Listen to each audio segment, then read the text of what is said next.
All right, here we go. So we're going to check the worksheet. We're going to start working on our lab today. You see day one. We're going to continue that tomorrow. And then I went ahead and gave out your test review. It's going to be one of those cases that depending on how quickly your group works through the lab, you might have some time tomorrow. But that's not a guarantee. So I'm going to go ahead and give it out today so you at least have 2 nights you could break it up over if that's a concern. So just 2 announcements. Number 1, if you haven't heard about the lunch whatever, I think they sent out messages to you guys, but the main patio is back open again, and they have now officially closed the football field. So football field closed, main patio back open, meaning your lunch spots, cafeteria, main patio, and then if you had done the application with the media center. And that's it, guys. You should be staying in that area, not wandering around South Hall, West Wing, gym area, whatever. Your bathroom is main hall bathroom at lunch. That's where you guys are supposed to be. They're getting really cracked down with all the bathrooms and the vandalism, graffiti stuff. That you are staying in those areas at lunch, not wandering around. All right, so that's number 1. Number 2, I'm about to put up answers to this worksheet here, bond and molecular polarity. Just want to put something out there. I know 20 to 30 of you guys all copied each other. I can tell because there's one number that is so egregiously wrong on all of your papers that it is blaringly obvious. Guys, these are for you to practice. If you copied it and you're still pulling A's on your tests, whatever, like that's fine. That doesn't upset me. But what concerns me is if you're copying your homework and then you're getting low B's or C's, D's, right? If you're struggling. Guys, if you're struggling, that's because you're not necessarily putting in the practice if you're copying somebody else's work, right? I get it. Life happens. It was Halloween yesterday. Maybe that contributed to some of it, but that's actually not the first time I've noticed it. I don't always bring it up whenever I start seeing egregious mistakes that are on several papers, which I do notice. Titanium, that was one of them on your lesson 5.1 worksheet. Anyhow, so just keep that in mind, guys. This is for you to practice. And so if you want to be getting better grades, but you're not putting in the practice, that's step 1. Now, if you're putting in the practice and you're struggling, then we got to get more help. But if you're not even trying to do it yourself and get better at it, it's really hard for me to help with that. Okay? So just keep that in mind, that I may miss a lot of stuff with teenagers, but that's not one that you're pulling over on me. It's not even worth my time to investigate, prove, whatever. It's going to show up in your test scores for most of you. So FYI on that. All right. So with that, putting up answers here, and I don't have the EDOT structures in the key, but if you would like me to draw any of the EDOT structures, I will gladly, and I will definitely do the last one. All right. So here we go. Starting off with the first 9 coming on the board right now. So there's the top 9.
Question. For number 9, my electron dot model, I had a bond and 3. Okay, linear. I'll talk about that one in a minute. It's a 2-atom linear, if that tells you anything. 2 versus 3 atom is different. So I'll point it out in our notes in a minute. Let me just go get the bottom half up, and then we'll come back to it. Zach, that was your issue too? Yeah. All right, so go ahead, check these out. That's 6 through 14.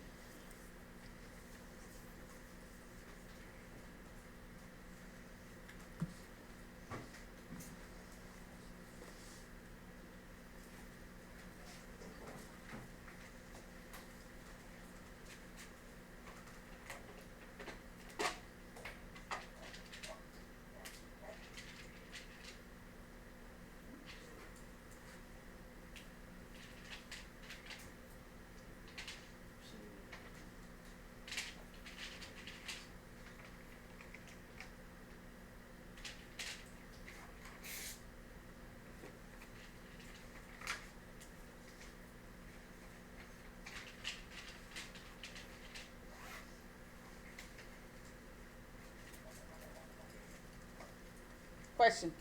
For number 9, why is the molecular polarity polar? Okay, so that's going to be the same one. That's one that you guys brought up, right? Yeah, I'll talk about that one in a minute. Okay. Yeah, the linear stuff. We will review that.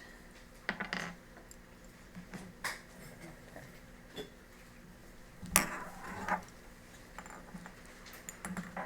right, so let me just do two things up front on my end. The first one being, guys, there's only one exception you got to know. It's boron. Boron only needs 6, so just make sure you're remembering that for your dot structure. Yes, it's trigonal planar, and it's trigonal planar with 3 single bonds, all right, on that structure. Then, looking at number 12, there's nothing, you guys should have been able to put that up there. That wasn't the issue. The reason why we're talking about this idea of subtracting electronegativities to figure out bond type, it's actually not as clear cut as we make it out to be in an intro class. This whole 0.5 to 1.7 is polar, anything more ionic, anything less nonpolar. It's a little bit more complicated. So in fact, if you need to tell the difference between an ionic and a covalent bond, the best way to do it is by looking if they're metals and nonmetals. And so if you look at this one here, FeCl2 is a metal and a nonmetal. That's actually an ionic compound with ionic bonds, even though the subtraction of the electronegativity doesn't bear that out. And that's because that's not the end-all be-all. It's a good guideline for us, but it's not the bottom line, right, definitive word on whether or not that's the type of bond. It's good for polarity, polar, nonpolar, but the difference between ionic covalent actually is generally better determined by looking if it's metal and nonmetal for ionic or nonmetal only for covalent. So I wanted to point that one out, and that's why it was X'd out, because I knew it was ionic, and I knew you couldn't draw the structures for it, because you wouldn't even know how many valence electrons iron has to do a dot structure. Right? That's why it was X'd out, because it's one of those weird ones. Question with that? Okay.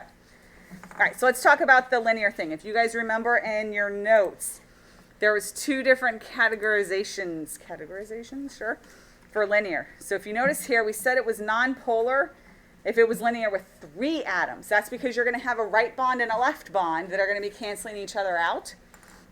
But at the bottom of our notes, we said if it was 2 atoms, the bond and the molecular polarity were the same. So since HCl is a polar bond, it's a polar molecule. There's only one bond in the whole molecule. So I can definitely say electrons are getting pulled to the bromine or the chlorine, and on your worksheet, more than they are to the hydrogen. There's a negative side, a positive side. That's the idea behind molecular polarity. So that was the issue with number 9, I guess, on the answer key, is that HCl, that was a polar bond. I didn't even need to draw the dot structure. Polar bond meant polar molecule. End of story. No dot structure needed, 2 atoms. But carbon dioxide, the one that we drew, carbon dioxide was linear, but it was 3 atoms with 2 oxygens on the outside. That one's nonpolar because those 2 bonds, they're canceling each other out. I can't say that the electrons are getting pulled more to one side than the other. So does that clarify the linear issue? Okay. All right, so guys, that number 14 was tough, right? I mean, the figuring out if it was polar or nonpolar, because you would have needed to draw an E dot structure for it to kind of get a sense of that. So let me show you what would happen here. This kind of becomes a game of guess and check. First of all, hydrogens never should have been anywhere near the middle because hydrogens can't be central atoms. So the carbons are definitely going to be in the middle. The question is, how do we separate out those 4 hydrogens to which ones of the carbons? Do I go equally 2 and 2 on each of the carbons, or do I go 3 and 1? And this does become, you got to try it out, right? In the absence of knowing more about chemistry and having more familiarity, you're just going to have to try. So let me show you what happens if I chose poorly. So let's say I'm going to say that 3 of the hydrogens all went to the same carbon, and then 1 went to the last carbon. If I were doing my dot structure, my electron bank, 4 from this carbon, 4 from that carbon, 8, and then 9, 10, 11, 12. My electron bank is 12. So then I would start placing my shared pairs. 2, 4, 6, 8, 10. Those would be all of my shared pairs. Yep, 2. All right, so then I got 2 more left. They can't go on the hydrogens. Hydrogen only needs a duet. It's done. They can't go on that carbon because that carbon has 8. It's done. They'd have to go on this carbon. So now my bank's at 0. But then I do my check, and I would say, oh, I have a problem here. That carbon only has 6. But now I even have more of a problem, because how do I usually fix that?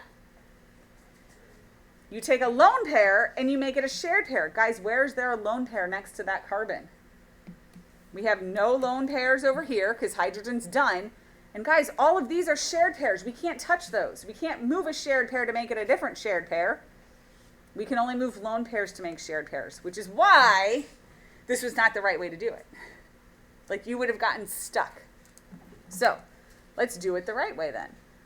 Doing it the right way, I would have split it up, a hydrogen on 2 hydrogens on each carbon. And now when I did my bank, I'd go through the same 10. 1, 2, 3, 4, 5, 6, 7, 8, 9, 10. Thank you. All right. And then now when I had those 2 left over, it doesn't matter which carbon I pick. I would just put them on one of my carbons. So that would give the right carbon an octet, but the left carbon would have been short. But now, what can we do? Now there is a lone pair right here that we can move over to make a shared pair. And so here we can make a double bond now between those carbons with single bonds to the hydrogens. So that was tough. And then on top of that, how do I know if this is polar or nonpolar molecule, right? So what I was hoping that you would notice is that neither of these carbons have a lone pair on it. And that really was our definition when we talked about molecular polarity, was that a nonpolar molecule has no lone pairs. A polar molecule has lone pairs on the central atoms. So the fact that there were no lone pairs here, everything is a shared pair, that's why I would say the whole molecule is nonpolar.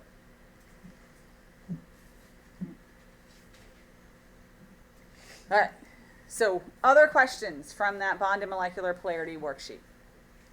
This was tough.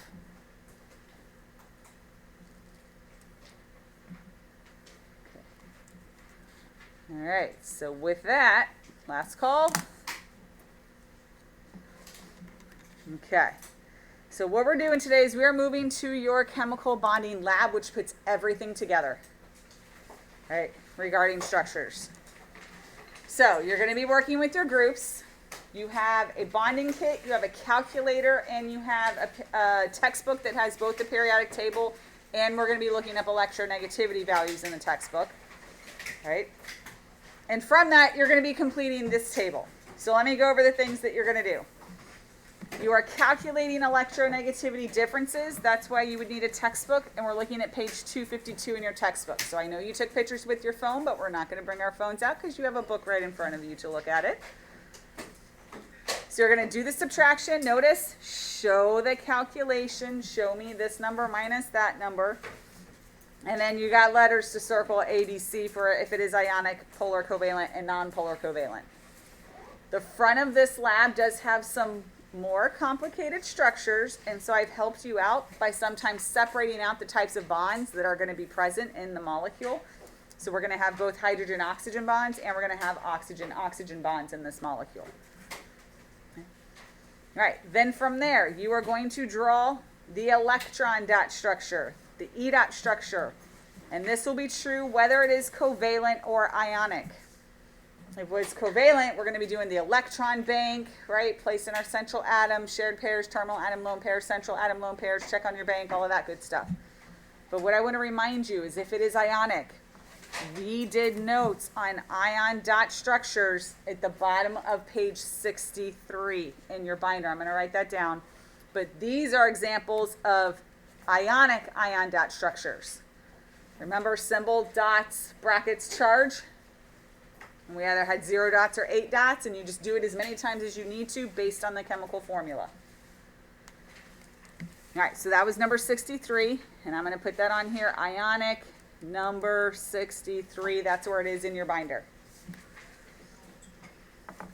Okay, so then from there, you get your molecule kit, and you're going to build it.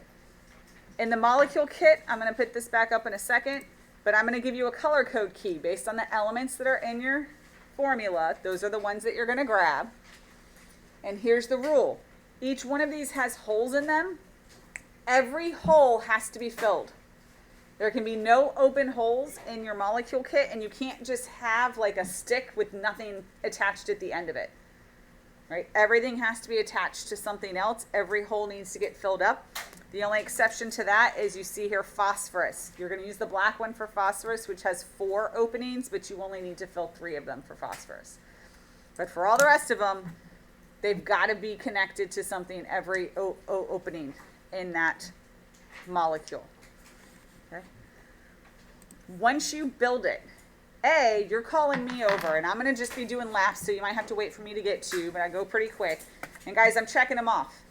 By table, by molecule, when you build it, you show me that you build it so that I can tell you that you have it correct, first of all, and then mark you that you actually did build it. Then disassemble and put away. When you guys show me, don't like hold it up across the room, Mrs. Tate, because everybody's trying to build stuff. We don't want them to steal your genius, right? So just kind of keep it down, and I'll get to you. I just do pretty constant laps, okay, when we get to this lap. All right, then you can sketch it. And guys, when you sketch it, I'm okay if you just use circles and lines. That's fine. You don't even need element symbols. You can actually make the circles like it looks here. Oh, it looks like this, 2 lines. Okay, that's fine. All right, then you're going to figure out the name of the shape. And then you're going to tell me the molecular polarity. Now, these last 3 columns, the structural formula, the shape name, and the molecular polarity, you will not be able to do these if you decide that your compound is ionic. So if I circle ionic over here, I can do this one, but I cannot do these last 3. So I'm going to tell you right now, there are no ionic ones on the front, but if you look at the back, notice that I have an Na option for those, because that would mean that it's ionic. So I can't have a name and I can't have a polarity. And then for the sketch, you can just write Na if it's ionic, right? You can't do it if it's an ionic compound because they don't exist as molecules. Remember, it's the giant crystal lattice structure. But you can still draw the E dot structure because that, remember, end of number 63, that's the E dot structure. All right. Let's see, some other things. So I told you they have to have the holes filled, can't have any just sticks go into nothing. I wanted to show you these, the short stubby ones. Use those first. Those are single bonds. But if you're finding that you might need to make double or triple bonds, then you switch over to the bendy ones, because then you can put 2 of them between the same 2 atoms, or 3 if necessary, because they bend. So use the short stubby ones for single bonds, and then only if you figure out that single bonds aren't cutting it, then you can switch out the single bonds and try to make a double or a triple bond. Okay, so there's that. Yeah, and so I think we're good to go. The front is harder than the back, so just know that.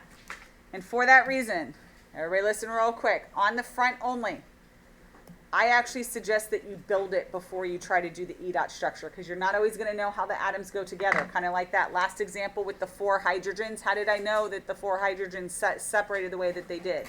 If you try to build it first, there's only one way you can build it, by using the color atoms that you're supposed to use. And then that'll tell you how everything is connected. Then you can go back and do your E dot structure. Okay? All right, so with that, everything's at the tables. You'll return it to that condition when you are done at the end of the period. And you won't finish today, obviously, but you will have the rest of tomorrow to work on it as well. So take your stuff and go.